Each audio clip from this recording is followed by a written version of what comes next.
Fox News alert for you. We are awaiting President-elect Donald Trump's arrival at the New York Times building right here in Manhattan, where he is set to meet with top executives there. Early this morning, he had abruptly canceled that meeting, accusing the paper of trying to change the ground rules at the last minute. The Times denies that charge, and now the meeting is back on. One day after Mr. Trump met with TV news executives and anchors at Trump Tower in a session that some media outlets have described as contentious. After that meeting, however, senior advisor Kellyanne Conway described it as very cordial and as a chance to hit the reset button with the press. Here she is earlier today. President Trump and the media have to share joint custody of the nation and its people for the next 4 or 8 years. But he is the president and they are the press, and they have to find a way to mutually assured, I would say, non-destruction. All right, there's obviously an effort to do something here, James Rosen. Can he hit the reset button? First, allow me to say that if I am the child in this bitter custody battle and I'm going to be consigned to joint custody of Donald Trump and the news media, I fear for my development and whether I'm ever going to make it to college.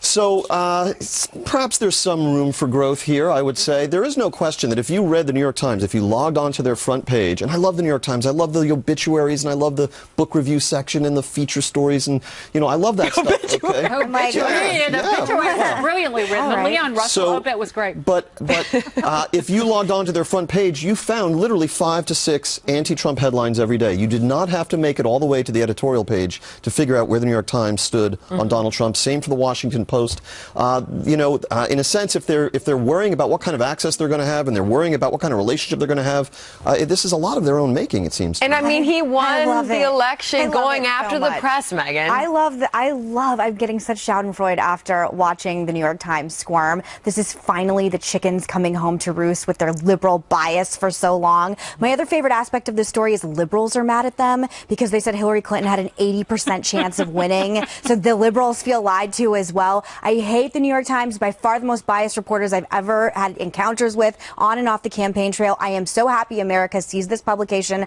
for what it is. I don't feel bad for them. They have a lot of work regaining America's trust, and you may like the obituaries and book reviews, but I haven't read it in years. So, you know, Donald Trump, when we found out that this meeting was back on, we found out because he tweeted, right, Julie, as we often do. He said the meeting with the New York Times was back on at 12:30 today. Look forward to it, which is why we have a live shot up of the lobby of the New York Times building here in Manhattan.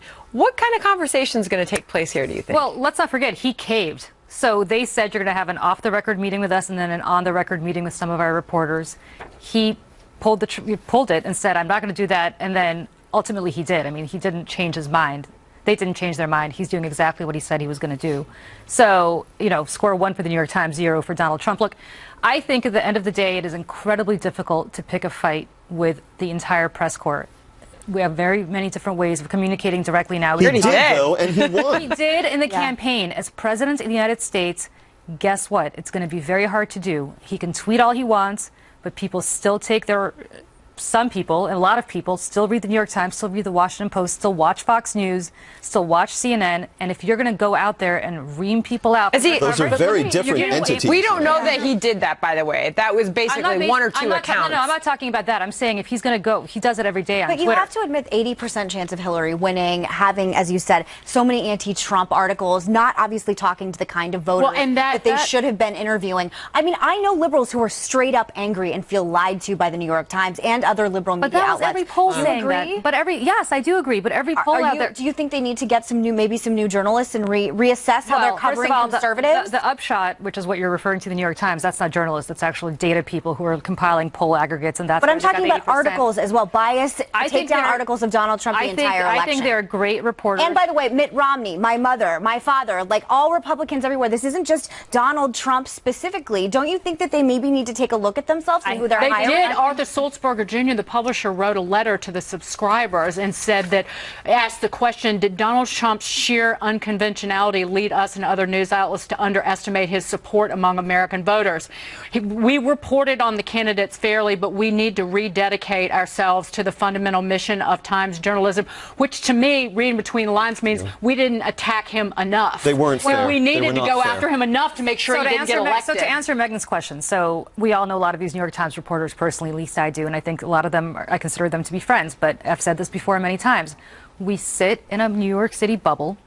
I do not. Well, you may not. But I'm in a Washington bubble. You're in a Washington bubble, but we all talk to like-minded people, and by we, I'm saying Not me. liberals, including people who work at the New York Times. We all talk to each other. We all sit in a little bubble, and I've said this before, and our mistake was not acknowledging that there is a bubble, there's a world outside of our little bubble, that when we go and fly out to places like Ohio or fly out to places like Arizona, and we look at what we consider to be people who are not like us, we still come back home to our apartments in Manhattan. Can I just add one thing about myself. I'm talking you know about what he's going to use to his advantage, which he already has, that most journalists are this bitter cocktail of arrogance, but then insecurity. So they're arrogant, but they still want to be liked. I'm talking about him or journalists? I'm talking about journalists, that they want to be liked, that they'll attack him, but then go, oh, but I want access. Did you like my article? That is the classic New York Times reporter. I don't think you can be, and I said this right at the day after the election, you can't be a commentator on the left or the right if you don't have friends or know people you associate with who are supporters from both sides. I know people who ride or die for Donald Trump. I knew people who felt the same way about Hillary Clinton. If you're only associating with a certain group of people, I think it's what led a lot of people to that. I have a lot of friends in the National Press Corps. These are people who I respect, who I admire, who I enjoy drinking with, etc. The aforementioned bourbon. But I know a lot of these people felt they came to regard Donald Trump as the embodiment of a new fascism of some kind, and that simply to maintain their objectivity toward him, even as the Republican nominee for president, was to collude with this fascism, and they saw it as an option of theirs to jettison objectivity. And I never saw that as a luxury I had as a reporter, to just suddenly decide that a given nominee doesn't deserve or warrant my fairness as a reporter. I think All that's right, we are waiting that meeting to happen. That's the lobby at the New York Times building here. Remember, Donald Trump says that they cover him inaccurately, and with a nasty tone, he will be meeting with them shortly. All right, we'll keep an eye on that for you.